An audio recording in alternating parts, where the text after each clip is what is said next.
3일 저녁 주님의 이름으로 문안드립니다.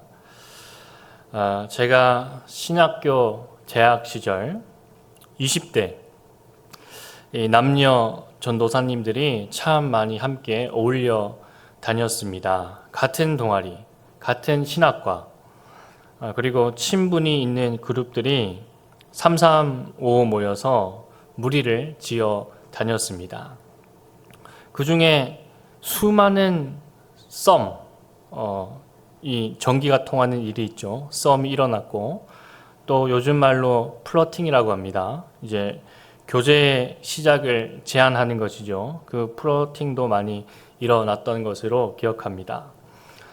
그리고 그 그룹 중에서는 이성 교제 후에 결혼을 하는 전도사님들까지 있었습니다. 이 혈기왕성한 풋풋한 시절로 기억합니다. 그러다 어느 날 20대 남녀들이 무리지어서 길을 걸어갔습니다. 초봄 날씨에 그 무리들이 저녁 식사를 하러 가던 길로 기억합니다. 한 번씩 바람이 훅 불어오면 찬 기운이 느껴지기도 했습니다. 그때 무리에서 뒤처져 있던 한 남자 전도사님이 무리에 합류하려고 저 뒤에서부터 달려왔습니다. 그 무리에 들어가서 밥 먹지 못하면 혼자 밥을 먹어야 하니까요. 힘차게 달려와서 그 무리에 합류를 했습니다. 함께 밥을 먹기 위해 뛰어온 거죠. 뒤처져 있다가 달려오니 땀이 뻘뻘 났습니다. 자연스럽게 무리에 합류해서 한 걸음 한 걸음 앞으로 나아갔는데 사람들이 서로 얼굴을 보면서 저녁 뭐 먹을까? 과제는 잘했니? 이렇게 말을 하면서 앞으로 걸어가고 있었습니다. 그 전도사님도 땀을 뻘뻘 흘리면서 걸어갔는데 너무 더우니까 이 윗옷을, 자켓을 벗으려고 했습니다. 그러다가 대각선 방향으로 앞쪽으로 가는 한 여자 전도사님이 뒤를 돌아보면서 이런 얘기를 하는 겁니다. 겉옷을 벗으려는 남자 전도사님에게 오빠 괜찮아요? 저한테 그 옷 벗어주지 않아도 돼요. 저 안 추워요. 라고 말을 하는 겁니다. 전혀 그런 의도가 아니었는데 혹시 나한테 이제 플러팅을 할까봐, 나한테 호감을 표시할까봐 겉옷을 벗어주는 줄 알고 칼 차단을 했습니다. 지금 생각해보니 그 여자 전사님이 추위에 많이 떨었던 것 같습니다. 그런데 혹시 그것이 호감의 표현인 줄 알고 거절을 했던 것이죠. 그 남자 전사님이 의문의 일패를 당했습니다. 플러팅한 사람은 아무도 없는데 거절당한 사람은 한 사람이 생겼습니다. 요즘 말로 영고백 일가임이라고 합니다. 의도와 결과가 항상 같지가 않습니다. 명백히 악한 의도로 행동하였는데 결과는 전혀 다른 방향으로 흘러갑니다. 반대로 내가 선한 마음으로 행동하였는데도 불구하고 오해를 받거나 좋지 않은 결과를 맞이하기도 합니다. 이것이 하나님의 신비한 역사입니다. 오늘 요셉에게도 그런 이야기들이 기록되어 있습니다. 우리 요셉의 이야기 속으로 한번 들어가 봅시다. 요셉의 인생이 어쩌면 철저히 억울함의 연속이었습니다.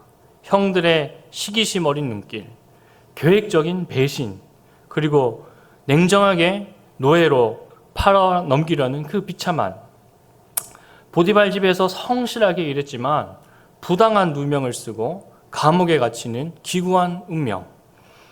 요셉을 팔았던 형들의 마음속에는 분명히 악한 의도가 가득 찼습니다.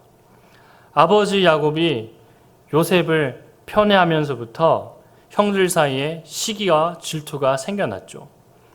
가족 내의 갈등이 결국 비극으로 이어졌습니다. 요셉을 노예로 팔아버렸습니다. 그런데 성경은 이것을 우발적인 사건이 아니라 이게 하나님의 뜻이라고 기록되고 있습니다. 형들이 악한 계획을 했습니다. 의도적인 악행이었습니다. 그들이 요셉의 꿈을 짓밟아 버리고 요셉을 제거하려고 했습니다. 그러나 하나님께서는 그 악을 선으로 바꾸셨습니다. 형들이 요셉을 다시 만납니다. 그리고 했던 말이 우리가 오늘 읽은 본문입니다. 당신들은 나를 해하려 하였으나 하나님은 그것을 선으로 바꾸사 많은 생명을 구원하게 하셨나니 라고 기록되어 있습니다. 창세기 41장부터는 7년 풍년과 7년 기근이 묘사가 되어 있습니다. 이 이집트는 나일강의 이 범람을 의존하는 농경 사회였기 때문에 강우량의 변화가 심각한 이 기근을 불러올 수 있었습니다. 이런 기근 상황에서 이집트의 행정 시스템이 어떻게 작동했는지, 그리고 곡식 비축을 얼마나 중요하게 여겼는지를 잘 보여줍니다. 사실 일기예보와 강수량만 예측을 제대로 할 수 있었다면 기근을 대비할 수 있는 것입니다. 장영실 같은 사람, 똑똑한 관료 하나만 이집트에 있으면 이 이집트를 부강하게 만들 수 있는 것이죠. 그 최고의 관료, 똑똑한 관료의 자리에 바로 요셉이 오르게 되었습니다. 야곱의 가족이 기근으로 죽지 않고 이집트에서 번성할 수 있었던 것도 바로 요셉이 노예로 팔렸기 때문입니다. 이것은 장차 큰 민족을 이루는 하나님의 계획의 일환이었던 것입니다. 그 기초가 된 것입니다. 요셉의 개인의 형통과 구원이 단순히 잘 되었더라, 해피엔딩이었더라 라고 끝나는 것이 성경의 이야기가 아닙니다. 여기서 메시아가 등장하고 이스라엘이 구원의 백성, 하나님의 백성이 되는 큰 계획을 하나님께서 시작하려는 것입니다. 형들은 요셉을 해하려 하였지만 그것을 하나님은 역설적으로 선으로 바꿔주셨습니다. 요셉을 통해 볼 수 있는 것은 하나님의 절대적인 주권과 섭리입니다. 인간의 악한 의도와 행동조차도 하나님께서는 선한 목적으로 이루신다는 것입니다. 하나님은 방관자가 아닙니다. 단순히 인간의 행동을 멀찍이 지켜만 보는 분이 아니라는 것입니다. 모든 것을 하나님의 뜻대로 순서대로 이루어 가시는 분이라는 것을 성경에서 볼 수 있습니다. 죄와 은혜 측면에서 보면 형제들은 분명히 죄를 지었습니다. 시기하였고 질투하였습니다. 그런데 하나님께서는 그 죄를 사용하셔서 큰 선을 이루셨습니다. 이는 하나님의 은혜가 인간의 죄를 초월한다는 것을 보여줍니다. 죄가 하나님의 계획을 좌절시킬 수 없다는 것입니다. 많은 백성의 생명을 구원하게 하시려 하셨나니 라는 구절은 단순히 한 생명, 요셉의 물리적인 생명의 구원을 넘어서서 하나님의 세계 구원의 복선이 깔려 있습니다. 야곱 가족의 구원, 이스라엘 민족의 보존, 그리고 장차 올 메시아, 인류 구원의 비밀이 요셉의 고통에 숨겨져 있는 것입니다. 요셉은 이스라엘 백성의 생명을 구원하는 인물로서 예수 그리스도의 그림자로 이해되기도 합니다. 인류 역사상 가장 큰 악행이자 동시에 가장 위대한 구원의 사건은 바로 예수 그리스도의 십자가입니다. 이 십자가 사건은 수많은 악의 의도가 중복된 결과의 값입니다. 악한 의도를 수없이 입력하니 예수 그리스도의 죽음이 출력된 것입니다. 예수님을 십자가로 몰아세운 사람은 누구이며 그들의 의도는 무엇입니까? 유대 지도자들의 시기심, 로마 총독 빌라도의 비겁함, 무지한 군병들의 잔인함, 그리고 예수님을 따르던 자유자들의 배신감까지, 이 모든 악한 의도가 합하여 결정체가 되어 이루어진 것이 십자가의 죽음입니다. 그러나 하나님은 이 모든 것을 구원 계획 안에서 사용하셨습니다. 인간의 악한 의도로 예수님을 십자가에 못 박았지만 하나님은 그 십자가를 통해 인류를 구원하시려는 놀라운 계획을 세우셨습니다. 십자가는 저주였으나 축복의 통로가 되었고 사망이 아니라 영원한 생명의 시작이 된 것입니다. 여러분 혹시 여러분 인생에 극심한 고난이 있습니까? 감당하기 어려운 아픔과 불의한 상황 속에서 좌절하고 있으신 것은 아닙니까? 주변에 있는 사람들이 악한 의도로 악한 행동을 나에게 입력하고 있지 않나요? 원망과 불평이 결과의 값으로 출력돼야 할 것 같은데 하나님은 그렇게 역사하지 않으신다는 것입니다. 인간의 악한 의도가 하나님의 선한 계획으로 바꾸어지는 놀라운 이야기들이 성경에 가득합니다.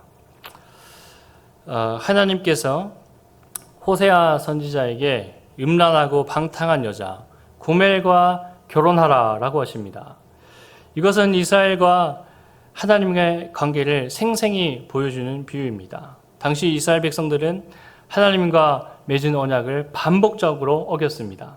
그들은 하나님을 남편으로 모시겠다고 약속했지만 실제로는 바알과 아세라 같은 이방신들을 섬기면서 영적인 간음을 저질렀습니다. 이는 마치 아내가 남편을 배신하고 다른 남자를 반복적으로 따라가는 것과 같습니다. 하나님은 호세아의 결혼 생활을 통해 이스라엘 백성들이 자신들의 영적 상태를 직접 보고 느낄 수 있게 하셨습니다.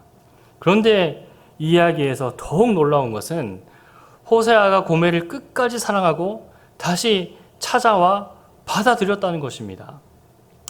이는 이스라엘이 아무리 배반하고 하나님을 포기하여도 하나님은 그들을 사랑하고 용서하신다는 겁니다. 음란한 여인에서 사랑받는 아내로 변모시키는 것이 하나님의 역사입니다. 히브리 노예에서 거룩한 백성으로, 배신한 형들에서 용서를 빌며 통곡하는 형들로 변모시키는 것이 하나님의 역사라 성경은 기록합니다. 여러분, 제가 추천드리는 영화는 아니지만 제가 우연히 텔레비전에서 본 영화입니다. 극장 가서 보진 않았습니다. 영화 방자전이라는 것이 있습니다. 이 고전 소설 충량전을 새로운 시각에서 해석한 멜로 사극 영화입니다. 기존의 이야기 구조를 전복시켜서 방자의 시선으로 이야기를 풀어나갑니다. 이 고인이 된 김주혁 배우가 방자 역을 맡았고 유승범 배우가 이몽룡 연기를 했습니다. 우리가 알고 있는 소설 춘향전의 주인공은 몽룡과 춘향입니다. 그런데 이 영화 방자전에서는 주인공이 방자입니다. 하인 방자가 이야기의 중심에 섭니다. 지혜롭고 과감한 인물로 어린 시절부터 몽룡과 함께 자라며 그를 섬깁니다. 이 영화에서 방자와 춘향이가 먼저 사랑에 빠집니다. 그러다가 후에 몽룡이 춘향의 마음을 이제 사로잡으려고 합니다. 몽룡이 춘향을 좋아하면서 이 세 사람의 관계가 꼬이기 시작합니다. 이 영화에서 몽룡이가 좀 악한 사람으로 그려집니다. 위선적이고 권력욕을 드러내는 사람입니다. 그리고 춘향이를 파괴시키려고 합니다. 몽룡이 춘향이에게 큰 상해를 가해서 큰 장애를 입힙니다. 이 춘향이가 온전한 정신으로 살아갈 수 없게 됩니다. 그러자 이 끝까지 춘향이를 책임지는 것이 방자입니다. 영화 끝부분에 방자가 춘향이를 없고 노래를 불러주는 것이 영화 끝부분에 등장합니다. 그리고 마지막에 방자가 이 글자주 있는 사람을 불러다가 소설을 쓰게 합니다. 춘향이가 비극적인 운명을 맞이한 삶이 아니라 몽룡이와 사랑에 빠졌더라 라는 결말로 소설을 쓰게 합니다. 신분을 극복하지 못하고 천대받으며 한 남자에게 버려진 실패한 여자가 아니라 존중받고 사랑받는 여인으로 춘향이가 후세에 알려지기를 방자가 바라고 있습니다. 방자가 쓴 그 소설이 지금 우리가 알고 있는 그 이야기였더라. 이것이 방자전의 결론입니다. 여러분, 사실을 말하자면 우리는 실패자입니다. 사실은 우리는 죄인이고, 사실은 우리는 고멜과 같은 사람이요. 사실은 히브리 노예요. 사실은 요셉을 팔아 넘긴 형들과 같습니다. 그러나 하나님은 나를 죄인으로 가만히 놓아두지 않으신다는 것입니다. 야곱아, 너를 창조하신 여호와께서 지금 말씀하시느니라. 이스라엘아, 너를 지으신 이가 말씀하시느니라. 너는 두려워하지 말라. 내가 너를 구속하였고 내가 너를 지명하여 불렀나니 너는 내 것이라. 내가 물 가운데로 지날 때에 내가 너와 함께 할 것이라. 강을 건널 때에 물이 너를 침몰하지 못할 것이며 내가 불 가운데로 지날 때에 타지도 아니할 것이요 불꽃이 너를 사르지도 못하리니 대저 나는 여호와 내 하나님이요 이스라엘의 거룩한 이요 내 구원자임이라. 아멘. 여러분, 제가 교회에서 성도님들이 서로 인사하는 걸 보면요, 서로 예쁘다 예쁘다 이렇게 자주 말씀을 하시더군요.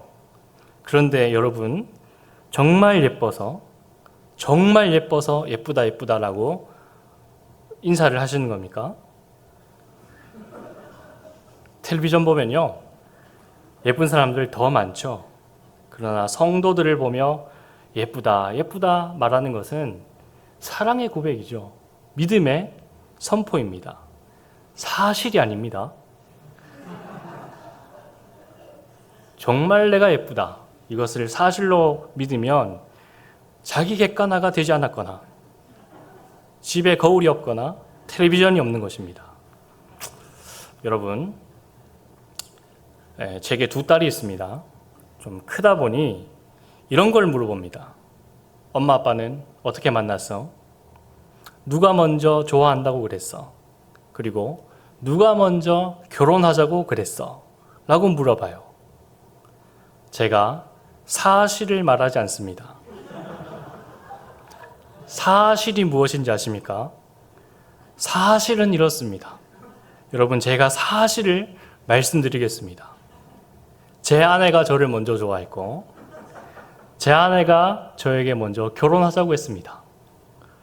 여러분, 추정 60분, 그것이 알고 싶다 PD를 섭외해서 알아보시면요, 제 말이 사실일 겁니다. 판사, 검사, 변호사 불러다가 사실관계를 따져보면 제 말이 맞습니다. 그런데 저는 사실을 아이들에게 말하지 않았습니다.